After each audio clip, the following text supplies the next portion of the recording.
আমার মায়েরা একটু কান দিয়ে শুনবেন গো। আমার নবী মুস্তাফা সাল্লাল্লাহু তাআলা আলাইহি ওয়াসাল্লাম ইসলামের যে প্রচার ও প্রসার করেছেন, আমার নবী কোন মানুষকে দেখে কি অবহেলা করেছে? করেছে? কোন আলেম বলতে পারবে? পারবে? কোন মোল্লা বলতে পারবে? পারবে না। কোন বিজ্ঞান বলতে পারবে না, কোন দার্শনিক বলতে পারবে না। আমার নবী জৈন, খ্রিস্টান, ইহুদি, নাসারা প্রত্যেককে সহযোগিতা করেছে, হেল্প করেছে। কেউ অন্ধ হয়েছে, আমার নবীজির পায়ের ধুলো মুবারক দিয়েছে, তার অন্ধ চোখ ভালো হয়ে গেছে। কারো চাদরের প্রয়োজন হয়েছে, আমার নবী নিজের গায়ের চাদর দিয়ে দিয়েছে। কারো খাবারের প্রয়োজন হয়েছে, আমার নবী নিজে না খাইয়া দিয়ে দিয়েছে। আজকে বর্তমানে আমরা 4টা পয়সা রোজগার উপার্জন করতে শিখেছি রে বাবা। আমরা মানুষ হইয়া মানুষকে ঘৃণা করি, মানুষ হইয়া মানুষকে ভালোবাসতে পারলাম না। আজকে রাস্তাঘাটে চলতে গিয়া যদি আপনার খিদা লাগে, পিপাসা লাগে, বাইক যদি অ্যাক্সিডেন্ট হয়ে যায়, তবে বর্তমানে আমরা শিক্ষিত হয়েছে কিন্তু আমাদের বিবেককে শিক্ষা দিতে পারিনি। আমরা বর্তমানে জিজ্ঞাসা করে তুমি যে অ্যাক্সিডেন্ট করেছ, তুমি হিন্দু না মুসলমান? কথা বললেন না। কিন্তু বাবা আমাদের মানসিকতা ওটা হবে না। কেউ একজন পড়ে আছে, অসুস্থ হয়েছে, অ্যাক্সিডেন্ট করেছে, আগে তাকে তার মাথায় পানি ঢেলে সুস্থ করা, আগে তার ধর্ম জিজ্ঞাসা করা নয়। এই শিক্ষা আমার নবী আমাদেরকে কিন্তু বাবা দেয় না। এই জন্য মানুষ মানুষ হইয়া মানুষকে ভালোবাসবে, ভাইয়ের সঙ্গে আত্মীয়তা রাখবে, বংশের সঙ্গে আত্মীয়তা রাখবেন। কিন্তু বর্তমানে আমার নবী বলেছে নিজের মায়ের পেটের ভাইয়ের সঙ্গে সম্পর্ক থাকবে না। কোথাকার দূরের ভাই, দূরের একজন মানুষকে ভাই বলে সম্বোধন করবে, বলে এটাকে বলে দূর সম্পর্কে একজন ভাই পেতেছি আমি। নিজের মায়ের পেটের ভাইকে আপনার 10টা টাকা দিতে পারে না, আর ওই পাতানো ভাই যখন বাড়িতে আসে তার পেছনে 1000 টাকা খরচা করে। কথা বুঝতে পারলেন না? আমার নবী বলেছেন ওটা হলো কিয়ামতের আলামত। নিজের বংশের সঙ্গে সম্পর্ক থাকবে না, কিন্তু পরের সঙ্গে সম্পর্ক রাখবে, এটা কিয়ামতের আলামত। আমার নবীজি বলেছে মানুষ হইয়া মানুষকে ভালোবাসতে হবে। আগের যুগে লালন ফকিরের একটা ছন্দ ছিল রে বাবা, আমরা বাচ্চাকালে শুনেছিলাম। ওই ছন্দটা আজকে আমাদের বড়ই দরকার। এমন এমন ছন্দ আগে পাওয়া যেত, ওই ছন্দটা আজকে অনেকটাই বাবা মিলে যায়। আজকে ওই রকম ছন্দ আমাদের আর তৈয়ার হয় না। কবির ভাষায় মানুষের ক্ষেত্রে কি বলেছে? আমি মানুষ হইয়া জন্ম লইয়া মানুষের করিলাম কি? আমি মানুষ হইয়া জন্ম লইয়া মানুষের করিলাম কি? আমি নবী না চিনিলাম, কি ভুল করিলাম, ঝুলিতে ভরিলাম কে? আমি মানুষ হইয়া জন্ম লইয়া মানুষের করিলাম কি? বাবাজি ভাইরা, আজকে আমাদের জন্য ধর্ম যতটা জরুরি, কর্ম করাও ততটা জরুরি। মানুষের সেবা করা, মানুষের কাজে সহযোগিতা করা, এটাও আমাদের ততটাই জরুরি। বাবাজি ভাইরা, আমরা একে অপরকে সহযোগিতা করব কিনা বলেন? ইনশাআল্লাহ একে অপরকে সহযোগিতা করব, বলেন ইনশাআল্লাহ। পাড়া প্রতিবেশীর সঙ্গে সুসম্পর্ক রাখবো, বলেন ইনশাআল্লাহ। ভাই ব্রাদারের সঙ্গে সুসম্পর্ক রাখবো, বলেন ইনশাআল্লাহ। তালবে ইলমের সঙ্গে সুসম্পর্ক রাখবো, বলেন না ইনশাআল্লাহ। আমি একলাই বলবো নাকি যে? হ্যাঁ, সুবহানাল্লাহ। একজন মৌলানা বক্তব্য দিলে এক কাজ করেন, হাঁটুর উপরে কাপড় উঠাবেন না। হাঁটুর উপরে কাপড় উঠালে গুনাহ হবে। এবার বক্তা বাবা বাড়ি যাচ্ছে, মানে আগে তো আর বাইক ছিল না, 4 চাকা ছিল না, হেঁটে হেঁটে যাইতে হতো নাকি? আমাদের সাইদাপুরের একজন বিখ্যাত মুনাজির আলে সুন্নাত ছিলেন, জিনার সন্তান এখন মুফতি শামসুদ্দিন নাকি গো? মুফতি শামসুদ্দিন।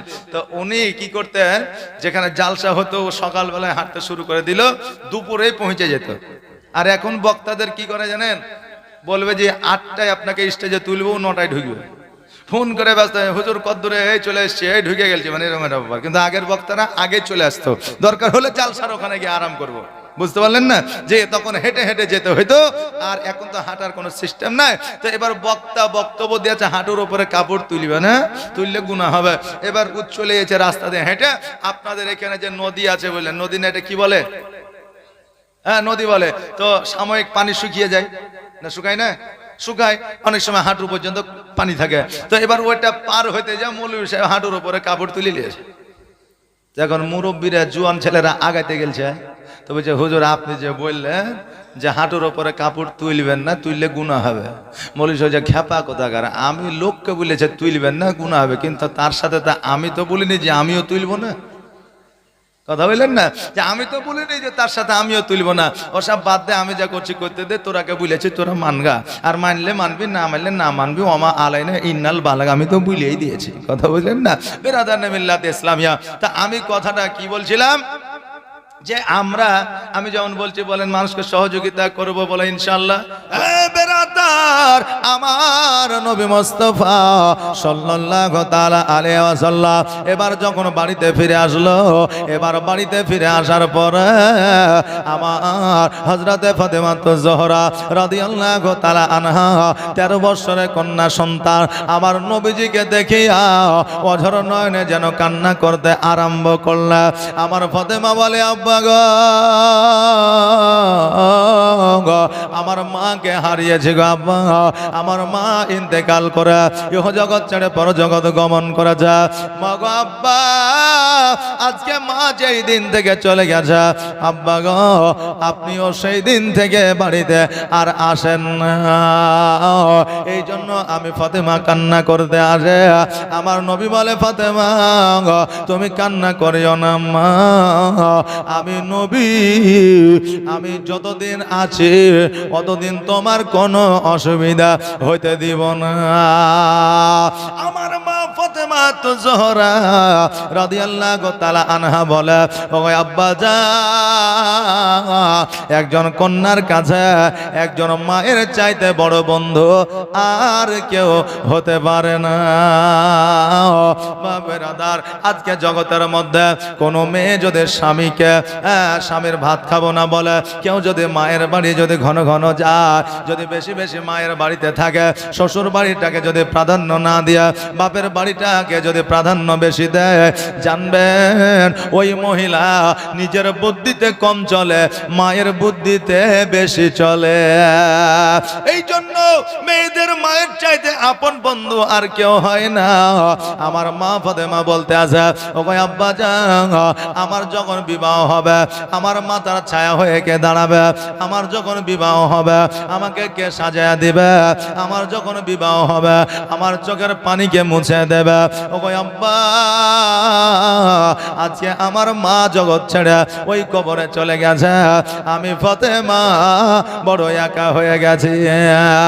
নবী আমার বলে, ফাতেমা আজকে তুমি চিন্তা করিও না মা, আমি নবী আজকে তোমাকে কোন রকমের অভাব অনটনে রাখবো না।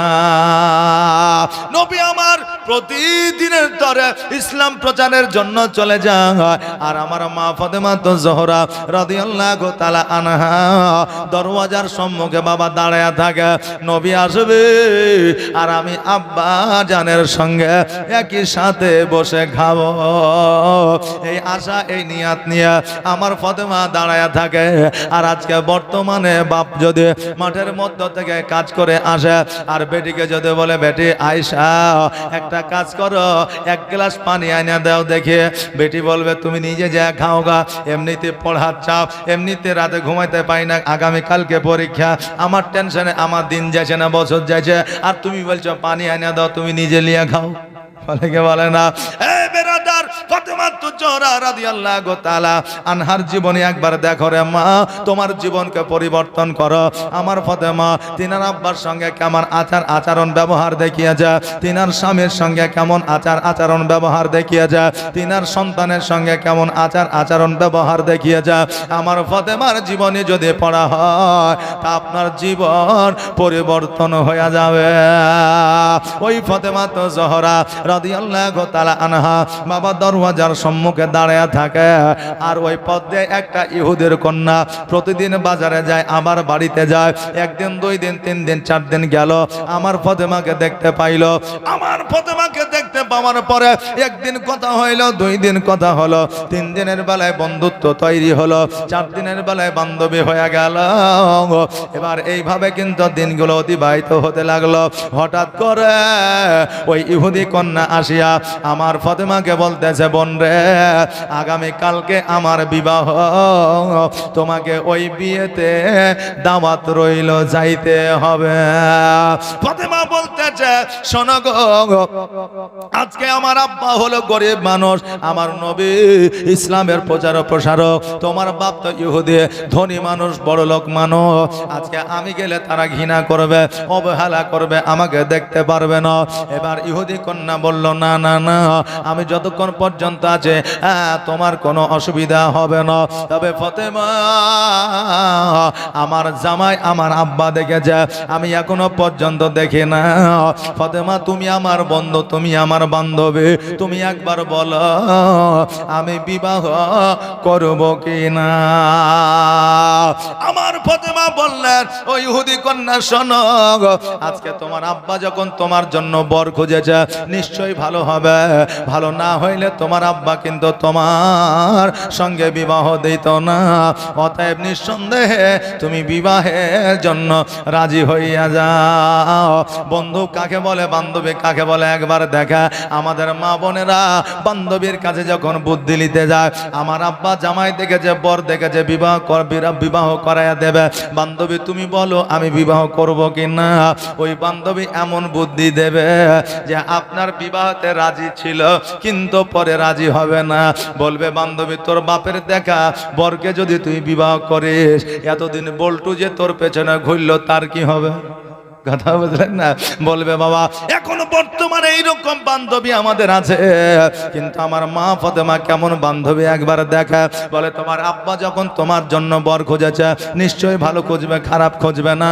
কারণ কোন বাবা মা চায় না যে আমার মেয়ে খারাপ ঘরে থাক। তবে বাবা একটা কথা আপনাদের বলে যাব, টাকা দেখে, পয়সা দেখে, সম্পত্তি দেখে বিবাহ দেবেন না।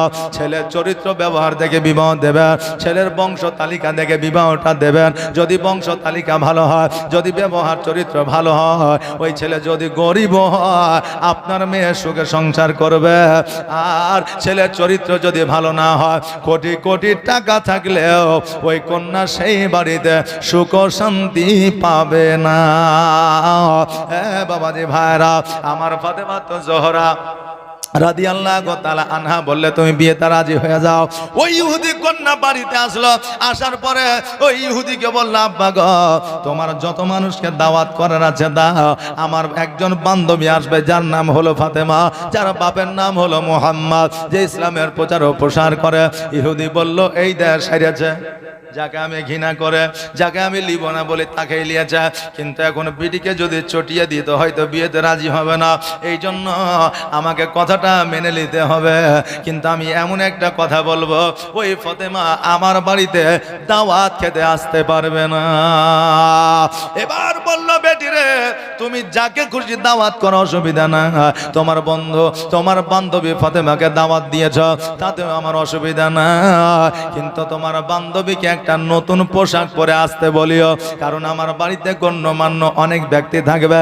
পুরনো ছিঁড়াপাটা পোশাক দেখলে আজকে তারা হয়তো আমাকে লজ্জিত করাবে, ফাতেমাকে লজ্জিত করবে। এই জন্য নতুন যেন একটা পোশাক কিনে নিয়ে আসা।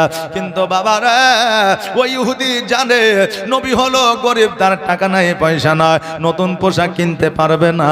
আর আমার বাড়িতে দাওয়াত খেতে আসতে পারবে না।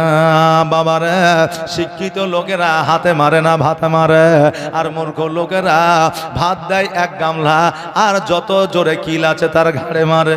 এই জন্য তারা ভেসে যায়। কিন্তু শিক্ষিত লোক বাবা ফাঁসে না, তারা হাতে মারে না, কিন্তু ভাতে মারে। কারণ তাদের কলমের জোর আছে, মুখের জোর কিন্তু কম আছে। সব চাইতে, তালওয়ারের চাইতে, বল্লমের চাইতে, পিস্তলের চাইতে ধার বেশি কলমে। কথা বুঝতে পারলেন না? সবচাইতে ধার বেশি কলমে। এই জন্য বললো ফাতেমা নতুন পোশাক কিনতে পারবে না, আমার বাড়িতে দাওয়াতও খেতে আসতে পারবে না। কিন্তু যারা টাকা পয়সা পয়সাওয়ালা ঘরের সন্তান আছে, তারা গরিবী হালাত কি বুঝবে তারা জানে না। ওই বান্ধবী ফাতেমাকে এসে বলল, ফাতেমা আগামী কালকে আমার বিয়েতে যাইতে হবে, তুমি যদি না যাও আমি বিবাহ করব না।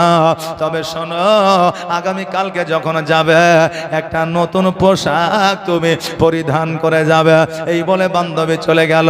আমার ফাতেমা অঝর নয়নে কান্না করে নবী আমার ইসলাম প্রচার করে বাড়িতে আসলো। আমার নবীজি বলে, ফাতেমা তুমি কেন কান্না করো মা? আজকে তোমার কান্না দেখিলে আমি নবীজি আমি সহ্য করতে পারি না। মা হারা সন্তান যদি কান্না করে আমার আল্লাহ পর্যন্ত সহ্য করে না। ফাতেমা তুমি কান্না করিও না। তুমি কেন কান্না করছো বলো? ফাতেমা বলে, আব্বা গো আজকে ইহুদি কন্যা আমাকে দাওয়াত করে গেছে, আগামী কালকে নতুন পোশাক পরে দাওয়াত খেতে যেতে হবে। নবী আজকে আমি নতুন পোশাক পরে না গেলে আজকে তাই সে বিবাহ করবে না। আর আমি যদি পুরনো পোশাক পরে যাই আমাকে তারা অপমান অপদস্থ করবে। ইয়া রাসূলুল্লাহ আমাকে যদি তারা অপমান করে নবী আপনাকে অপমান করা হবে, আর আপনাকে যদি অপমান করা হয় খোদ আমার আল্লাহকে অপমান করা হবে। ওগো নবীজি আজকে ইজ্জতের মালিক আমার আল্লাহ, বেইজ্জতের মালিক হলো আমার আল্লাহ। এই জন্য আমি বিয়েতে যাব না, আমি নবীকে ছোট করতে পারবো না। আমার নবী মিচকে হাসি দিয়া বলে, ফাতেমা রে আজকে তুমি কেন কান্না করছো? আমার আল্লাহ তাবারাক তাআলা সব কিছু জানে। আজকে আমার আল্লাহ তাবারাক তাআলা তোমাকে পোশাক দেবে। জোরে বলেন সুবহানাল্লাহ। আমার মা ফাতেমা জোহরা রাদিয়াল্লাহু তাআলা আনহা উনি কিন্তু বাবা রাত্রি বেলায় শুয়ে গেলেন, আল্লাহ পোশাক দেবে। সকাল বেলা আমার ফাতেমা যেন বসে আছে, আমার নবীকে বলে, ওগো ইয়া রাসূলুল্লাহ আমার আল্লাহ এখনো পর্যন্ত পোশাক দেয় নাই। আমার নবী বললে, ফাতেমা যাও যাও ঘরের মধ্যে যাও, 2 রাকাত নফল নামাজ পড়ো আর আল্লাহর দরবারে দোয়া করে পোশাক চাও, আল্লাহ তোমাকে পোশাক দেবে। কারণ তুমি জান্নাতের রানী, জান্নাতের সরদারিনী। ফাতেমা জোহরা রাদিয়াল্লাহু তাআলা আনহা উনি ঘরের মধ্যে গেলে আল্লাহর 2 রাকাত নফল নামাজ আদায় করলেন, আল্লাহর কাছে দোয়া করলেন। আল্লাহ বলে, জিবরিল রে যাও যাও যাও জান্নাত হইতে একটা পোশাক নিয়ে গিয়ে আমার ফাতেমাকে দিয়ে দাও। আর আমার ফাতেমাকে দিয়ে দিলে আমার ফাতেমা খুশি হয়ে যাবে। এখন 2 চোখ দিয়ে পানি ঝরায়, আমি আল্লাহ সহ্য করতে পারি না। যাও যাও পোশাকটা দিয়ে আসো। জিবরিল আমিন জগতের মধ্যে আসিয়া পোশাক দিয়ে দিয়েছে। আমার ফাতেমা জোহরা রাদিয়াল্লাহু তাআলা আনহা দেখেছে। এবার বাবা পোশাকটা যখন খুলে দিলে 2টা পোশাক ছিল, একটা সালোয়ার একটা কামিজ। বেরাদান মিল্লাত ইসলামিয়া। এবার ফাতেমা জোহরা রাদিয়াল্লাহু তাআলা আনহা গোসল বানায় নিলেন, পোশাকটা পরিধান করে নিলেন আর ইহুদির বাড়িতে চলতে আরম্ভ করলেন। ইহুদি সকল মহিলাদেরকে ডাক দিয়েছে, আর ডাক দেওয়ার পরে মহিলাদেরকে বলে যে, শোনো ফাতেমা হলো আমার মেয়ের বান্ধবী, আজকে তার বাপ ইসলামের প্রচার ও প্রসার করে, আমাদের ধর্মকে আমাদের ধর্ম থেকে তার ধর্মের দিকে দীক্ষিত করে নিচ্ছে। অতএব ফাতেমাকে তোমাদেরকে অপমান অপদস্থ করতে হবে। সে ছেঁড়া পোশাক ছাড়া নতুন পোশাকে আসতে পারবে না। অতএব তাকে তোমরা এমন ভাবে কথা বলবে সে যেন লজ্জায় এই বাড়ি থেকে চলে যায়, দাওয়াত যেন তার না খাওয়া হয়। এইরকম মানুষ আমাদের জগতের মধ্যে আছে কি নাই? আছে না নাই? আছে। দেখবেন একটা মেয়ে ভালো পরিবেশে পর্দা করে চলে, আর যারা পর্দা করে না তারপরে আমরা পর্দা করি না তো কি হলো রে, আমরা কি ওর চাইতে খারাপ আছি নাকি? মানে ওর পর্দা দেখে ও হিংসা করে, মানে ওর মতো পর্দাও করতে পারে না। কথা বুঝলেন না? তো এইরকম অনেক মেয়ে আছে, বলে কিছু মেয়েকে ছোট করে। কিন্তু আপনার মধ্যে যদি ট্যালেন্ট থাকে তো এইসব কথাকে কিছু মনে করবেন না, দেখবেন একদিন ওরাই আপনার নাম করবে। কথা বুঝলেন না? যে তো কর্ম করে যান, দেখেন একদিন পপুলারিটি আসবে। বেরাদার আমার ফাতেমা জোহরা রাদিয়াল্লাহু তাআলা আনহা গুটি গুটি পায়ে চলে যাচ্ছে দাওয়াত খাইতে। সকল মেয়েরা কিন্তু রেডি হয়ে আছে যে ফাতেমা কখন আসবে আর তাকে আমরা অপমান করব। কথা বুঝলেন? আমার ফাতেমা জোহরা রাদিয়াল্লাহু তাআলা আনহা গুটি গুটি পায়ে ইহুদির বাড়িতে যখনই বাবা প্রবেশ করতে যাবে, এবার ইহুদি কন্যারা, ইহুদি নারীরা আমার ফাতেমাকে যেমনই অপমান করতে যাবে, অমনি যেন জবান বন্ধ হয়ে গেছে আমার ফাতেমার পোশাক দেখিয়া। সকল ইহুদি কন্যা বলতেছে, এ ফাতেমা শোনো, আজকে আমার স্বামীর এত টাকা আছে, আমার বাপের এত টাকা আছে, এত বাজার ঘুরেছে সুন্দর পোশাক নেওয়ার জন্য, কিন্তু তোমার মতো এত সুন্দর পোশাক কোনো বাজারে পাই না। বলো বলো কোথা থেকে তুমি নিয়ে এসেছো, কত টাকা নিয়েছে, কত টাকা দিলে আমরা এমন পোশাক পাবো? আমার ফাতেমা তো জোহরা রাদিয়াল্লাহু তাআলা আনহা বলে, এ ইহুদি কন্যা তোমরা শোনো, এই পোশাক বাজারে গিয়ে পাওয়া যাবে না, এই পোশাক টাকা পয়সা দিয়ে পাওয়া যাবে না, এই পোশাক তুমি তখনই পাবা যখন ইহদিনাস সিরাতাল মুস্তাকিমের পথের পথিক হয়ে যাবে আমার নবী মুস্তাফা সাল্লাল্লাহু তাআলা আলাইহি ওয়াসাল্লামের কালেমা পড়ে নিবে, তখন তোমরা এই পোশাকের অধিকারী হয়ে যাবে।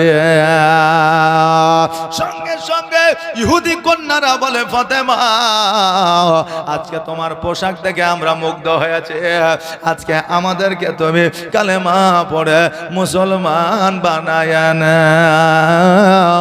আমার ফাতেমা তো জোহরা রাদিয়াল্লাহু তাআলা আনহা সেই সময়ে একটা নয়, দুইটা নয়, পাঁচটা নয়, সাতটা নয়, 10টা নয়, 50টা নয়, রাবিরা বর্ণনা করেছেন কিতাবের মধ্যে 105টা মহিলাকে আমার ফাতেমা কালেমা পড়ায়া মুসলমান বানিয়েছিলেন। জোরে বলা সুবহানাল্লাহ। নবে নবে আর নবীর প্রেমিক যারা দিশেহারা মরণের ভয় করে না, প্রেম তো মরে না, প্রেম তো মরে না। আওয়াজ দিয়ে বলেন সুবহানাল্লাহ। প্রেম করেছে মুসা নবী তোর পাহাড়ে গিয়াছেন চলে, আর প্রেম করেছে মুসা নবী তোর পাহাড়ে গিয়াছেন চলে। ওকে খোদার নূরে পাহাড় জলে মুসা নবী জলে না, প্রেম তো মরে না, প্রেম তো মরে না। প্রেম করেছে ইব্রাহিম নবী নমরুদের আগুনে ফেলি, ও কি আগুন হইল ফুল বাগিচার ফুল ইব্রাহিমের পশম জলে না, প্রেম তো মরে না। আর নবীর প্রেমিক যারা দিশেহারা মরণের ভয় করে না, প্রেম তো মরে না, প্রেম তো মরে না। এ বাবাজি ভাইরা, আমার নবীর প্রতি মহব্বত রেখে যারাই কলমা পড়েছে, যেটা চেয়েছে সেটাই পেয়েছে, কিন্তু বাবা যারা মুমিন হয় তারা টাকা পয়সা ধন সম্পদ চাই না। হাদিসের মধ্যে এসেছে রে বাবা, যে যারা মুমিন হবে, মুমিনের জন্যই পৃথিবীটা জেলখানা, আর কাফেরের জন্য জান্নাত। এ বাবাজি ভাইরা, আমার মা ফাতেমা জোহরা রাদিয়াল্লাহু তাআলা আনহা 105টা নারীকে মুসলমান বানায়া দাওয়াত খাইয়া যখন আমার মা ফাতেমা বাড়িতে আসলে, মা ফাতেমা যেন মিচকে হাসি দেয়। আমার নবী বলে, ফাতেমা আজকে তুমি মিচকে হাসো কারণটাকে? আমার ফাতেমা বলে, ইয়া রাসূলুল্লাহ আমি এই জন্য হাসতে আছি যে আমি আজকে এই নতুন পোশাক পরে যাই ইহুদিদের কন্যাদের 105টা কন্যাকে আপনার কালেমা পড়ায়া মুসলমান বানিয়েছি। নবী আমার বলে, ফাতেমা এই জন্য তো আমার আল্লাহ তাবারাক তাআলা তোমাকে জান্নাতের রানী বানিয়েছে। বাবা যে ভাইরা, আমার মা বোনেরা গো, আজকে কিয়ামতের দিন নবীকে যদি আমরা ভালোবাসি, আজকে কিয়ামতের দিন নবী আমাদেরকে না লইয়া জান্নাতে যাবে না। আজকে পৃথিবীর মধ্যে যদি আমরা পরীক্ষার হলটে বসে, তবে বাবা আমরা পরীক্ষার হলটে বসার পরে পরীক্ষা দিয়ে স্কুলে আমাদের একটা নাম্বার আসে। সবার নাম্বার কি এক আসে? একই নাম্বার আসে না, কারো বেশি আসে, কারো কম আসে। বাবারে কেউ ফার্স্ট হয়, কেউ সেকেন্ড হয়, কেউ থার্ড হয়, নাকি বলেন? কেউ ফার্স্ট হয়, কেউ সেকেন্ড হয়, কেউ থার্ড হয়। হ্যাঁ বাবা, কোনো প্রতিযোগিতায় যান দেখবেন ফার্স্ট সেকেন্ড থার্ডকে পুরস্কার দেয়, বাকিগুলোকে সান্ত্বনা পুরস্কার দেয় না? দেয় না? দেয়। এই বাবা আজকে আমরা পৃথিবীর মধ্যে চলাফেরা করছি, কেউ 50 বছর, কেউ 60 বছর, কেউ 70 বছর, কেউ 100 বছর। আমরা এখানে এসেছি আল্লাহ দরবারে পরীক্ষা দেওয়ার জন্য। এইটা আমাদের জন্য পরীক্ষার হল। আর কিয়ামতের দিন আল্লাহ আমাদেরকে উপহার দেবে। কি উপহার দেবে? সোনার মুকুট উপহার দেবে, চাঁদের মুকুট উপহার দেবে, স্বর্ণের মুকুট উপহার দেবে, হীরা মণি মুক্তার উপহার দেবে। আদম আলাইহিস সালামকে মুকুট দেওয়া হবে, ইব্রাহিম আলাইহিস সালামকে মুকুট দেওয়া হবে, দাউদ আলাইহিস সালামকে মুকুট দেওয়া হবে, ঈসা আলাইহিস সালামকে মুকুট দেওয়া হবে, নূহ আলাইহিস সালামকে মুকুট দেওয়া হবে। আমার আলেম ওলামার আব্বা আমাকে উপহার দেওয়া হবে, রাজমিস্ত্রির বাপ মাকে উপহার দেওয়া হবে, ডাক্তারের মা বাপকে উপহার দেওয়া হবে, মাস্টারের মা বাপকে উপহার দেওয়া হবে। প্রত্যেককে আল্লাহ তাবারাক তাআলা একটা করে মুকুট দেবে। সর্বশেষে আমার নবীকে জিজ্ঞাসা করবে, ইয়া রাসূলুল্লাহ আপনি কি উপহার নেবেন আমাকে বলেন, আপনি যেটা চাইবেন আমি আল্লাহ সেটা দেব। আহারে, যখন কোনো আত্মীয়র বাড়িতে অনুষ্ঠান খেতে যান, একটা উপহার আমরা দিই না? দিই না? কেউ থালা দিই, কেউ বাটি দিই, কেউ গ্লাস দিই, আবার কেউ আমরা টাকা দিয়ে আসি না? আসি না? আসি। এখনকার বন্ধু বান্ধবরা বন্ধুর বিয়ে খেতে যাচ্ছে, তো উপহার হিসাবে ঝাঁটা নিয়ে যাচ্ছে, কেউ আবার থালি নিয়ে যাচ্ছে, কেউ আবার বাসন মাজা আপনার সার্ফ নিয়ে যায়। এখনকার এই বাবা এই পপুলার জায়গা, মানে এই ইন্টারনেটের সময়ে কোন মানুষ কি করছে বোঝা খুব মুশকিল। হ্যাঁ, কয়েকদিন আগে প্রোগ্রামটা ছিল কোথায় যেন, ঝাড়খণ্ডে, নাকি যে ঝাড়খণ্ডে প্রোগ্রাম আছে। তো লালগোলা ঢোকার আগে মধুপুর আছে, তো ওই মধুপুরে যাচ্ছি, তো মেলায় ভিড়, কয়েকটা মেয়ে ছেলে বুঝলেন খুব রোডের ওপরে লাসছে। তা আমি বলছি যে হ্যাঁ গো, এই কি ব্যাপার, এরা পাগলি টাগলি নাকি? কারণ এদের পোশাক আশাকও তো ভালো আছে, তো পাগলি হইলে তো পোশাক আশাক নোংরা থাকবে নাকি? তো ওরা বলছে হুজুর আপনি বুঝতে পারছেন না, এরা রিলস বানাইছে, মোবাইলে রিলস বানাইছে, মানে রোডের উপর লাইসছে, এরা ভাইরাল হয়ে যাবে। আমি ভাবলাম আরে হাই, কত আর কিছু দেখতে হবে, আমিও তো নিউ জেনারেশনের ছেলে, নাকি বলেন? ওল্ডের তো নয়, 80 দশকের 90 দশকের ছেলে, বুঝলেন বেরাদার? তো এখন আমার মা বোনেরা রাস্তার উপরে বেহায়া বেপরদা হইয়া ডান্স শুরু করে দিচ্ছে।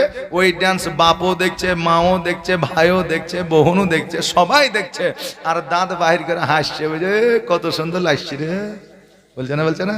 কিন্তু তাদের লজ্জা হয়েছে না যে আমার বেটি বেপরদা হয়ে আছে। বেরাদার, ইসলামিক শিক্ষা কাকে বলে? লজ্জা হলো একটা ইমানের অঙ্গ। জোরে বলেন সুবহানাল্লাহ। জিজ্ঞাসা করবেন যে ইমান, লজ্জা ইমানের অঙ্গ কিনা? বেরাদার, তাই লজ্জা আমাদের মধ্যে রাখতে হবে। তো আমি বলতেছিলাম যে আমার নবী মুস্তাফা সাল্লাল্লাহু তাআলা আলাইহি ওয়াসাল্লাম বললেন যে তুমি জান্নাতের রানী। তা আমার নবীজি জিজ্ঞাসা করবে আমার নবীকে, তুমি কি চাও? তুমি যেটা চাইবা আমি সেটাই দেবো। তা আমরা যখন গ্রামে পাড়া প্রতিবেশীর বিয়ে খেতে যাই বা সুন্নাত যাই, খাতনায় সুন্নাত, আমরা কেউ উপহার দিই, কেউ 500 টাকা দিয়ে আসি, কিন্তু তাকে জিজ্ঞাসা করি না যে তুমি কি লিবা, বলো সেটাই দিব, বলি না। কিন্তু কাকে বলি? যারা পোতা হয়, লাতি হয়, তাদেরকে জিজ্ঞাসা করে। লাতিকে তো আমরা এখন আবার বে বলি নাকি? হ্যাঁ বে, তুই কি লিবি? সাইকেল লিবি না, ঘড়ি লিবি না, সোনার আংটি লিবি না, মোবাইল লিবি? কি লিবি বল, তুই যেটা লিবি সেটাই দিব। বলি কি বলি না? কারণ আমরা লাতিকে ভালোবাসি, তাই না বাবা? জি। পোতাকে বলি কি নিবে? আংটি নিলে আংটি দিব, মোবাইল নিলে মোবাইল দেবো, সাইকেল নিলে সাইকেল দেবো। তো পোতা যেটা চাই সেটাই দিই, কারণ আমরা পোতাকে ভালোবাসি। তো আমার আল্লাহ তাবারাক তাআলা আমার নবীকে ভালোবাসেন, নবী আমার আল্লাহকে ভালোবাসেন। জোরে বলেন সুবহানাল্লাহ। এই জন্য আমার আল্লাহ বলছে, হাবিবে গো, আপনি যেটা চাইবেন সেটাই আমি আপনাকে দেব। এদেরকে আমার পছন্দ মোতাবেক দিয়েছে, এবার আপনার পছন্দ মোতাবেক আপনাকে আমি দেব। আমার দয়ার নবী মুস্তাফা সাল্লাল্লাহু তাআলা আলাইহি ওয়াসাল্লাম বলে, আল্লাহ গো, আমার হীরার মুকুট চাই না, সোনার মুকুট চাই না, আমার চাঁদের মুকুট চাই না। ওগো আল্লাহ, আমার গুনাহগার উম্মত উম্মতিকে তুমি জান্নাতি বানায়া দাও, আমি নবী খুশি হইয়া যাব, ওটাই আমার জন্য উপহার হইয়া যাবে। জোরে বলে সুবহানাল্লাহ। ওটাই আমার জন্য বাবা উপহার হয়ে যাবে। হ্যাঁ বাবা যে ভাইরা, আমাদের কখন মওত হয়ে যাবে, কখন মারা যাব কেউ বলতে পারবে না। সুস্থ মানুষ রাত্রি বেলায় বিছানায় শুয়ে আছে, সকাল বেলায় মসজিদে এলান হচ্ছে অমুকের বেটা অমুক মারা গেছে, বলছে কি বলছে না? সকালে বেলায় এলান হচ্ছে, আপনি চট করে বলছেন, কালকে চায়ের দোকানে গল্প করলাম ভালো ছিল, রাত্রে মারা গেল। আহারে, আপনি চিন্তা করছেন রাত্রে মারা গেল, কি ব্যাপার, মরণের গ্যারান্টি না, কিন্তু আপনি নিজে বুঝতে পারছেন না যে আমি নিজে কি করছি, আমি কতদিন বাঁচব। পরের পাপের বিচার করি আমি আপনি, কিন্তু নিজের বিচার আমরা নিজে কখনো করি না। বাবারে, নিজের বিচার যখন আমরা করতে শিখব, তখন নিজেই আমরা পরিবর্তন হয়ে যাব। অপরের ভুল ধরার সময় আমাদের থাকবে না। মওত হয়ে যাবে বাবা, মওতের আগে কিছু করে যা, নবীকে ভালোবেসে যা, মাদ্রাসা মসজিদে দান করে যা, এটাই আপনার জন্য থাকবে। আজকে আপনার বাড়ি বানাবেন 5 লাখ 10 লাখ টাকা দিয়ে, আপনি আজকে মারা গেলে একদিন কান্না করবে, 2 দিনের বেলায় মোবাইলে ছবি দেখে অন্তরে শান্তি দেবে, 3 দিনের বেলায় মিলাদ করবে, সকলকে খাওয়ায়া দোয়া করবে, 4 দিনের বেলায় আপনাকে ভুলে যাবে। এমন একটা সময় আসবে যেই সময়ে আপনি লক্ষ লক্ষ টাকা খরচ করে বাড়ি করেছেন, ওই বাড়িতে যে বসবাস করবে ও আপনাকে চিনবে না, আর আপনিও তাকে চিনবেন না। নাকি হয়তো আপনাকে চিনবে আপনার ছেলে, আপনার পোতা, তারপরে তার ছেলে, তারপরে আর আপনাকে কেউ চিনতে পারবে না। কেননা আপনি প্র্যাকটিক্যালে দেখতে চান, পরীক্ষা করতে চান। আপনার ছেলেকে জিজ্ঞাসা করবেন, তোর বাপের নাম কি? বলবে কুদ্দুস। তোর দাদুর নাম কি? বলবে আব্দুল সাত্তার। তোর দাদুর নাম কি? বলবে হাহালাদ্রি। জানে না? জি জানে? খুব বেশি হলে দাদুর নামটাও বলে দিতে পারবে, তারপরে আর বলতে পারবে না। সামান্য বাবা 3 জনের নাম মনে রেখেছে, 4 জনের নাম মনে রাখে না। আপনি কি করে ভাবলেন যে আমি এত কষ্ট করে হারাম খেয়ে, সুদ খেয়ে, মানুষের প্রতি জুলুম করে আমি কোটি কোটি টাকার সম্পদ রেখে যাব, আমাকে আমার ছেলেরা মনে রাখবে? কথা বুঝতে পারলেন না? কথা যে মনে আপনাকে রাখবে না। এই জন্য মরণের আগে আপনি কিছু করে যান যেটা কবরে কাজে লাগবে, কারণ মরণের কোনো বিশ্বাস নাই, কোথায় কার মওত হবে কেউ বলতে পারবে না। এই জন্য বলছে, কোন জমিনের মাটি আমার হবে গোরস্থান, কোন জমিনের মাটি আমার হবে গোরস্থান, কাদের চোখের জলে আমি পাইব পরিত্রাণ, কোন জমিনের মাটি আমার হবে গোরস্থান, কোন জমিনের মাটি আমার হবে গোরস্থান,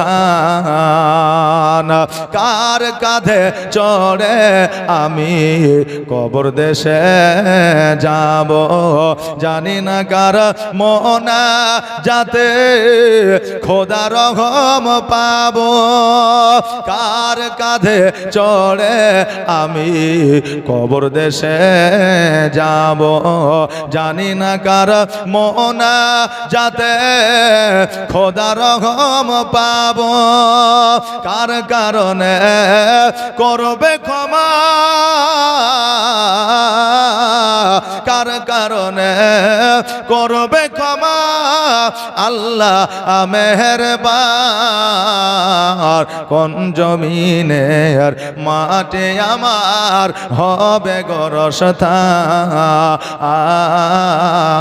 কোন জমিনের মাঠে আমার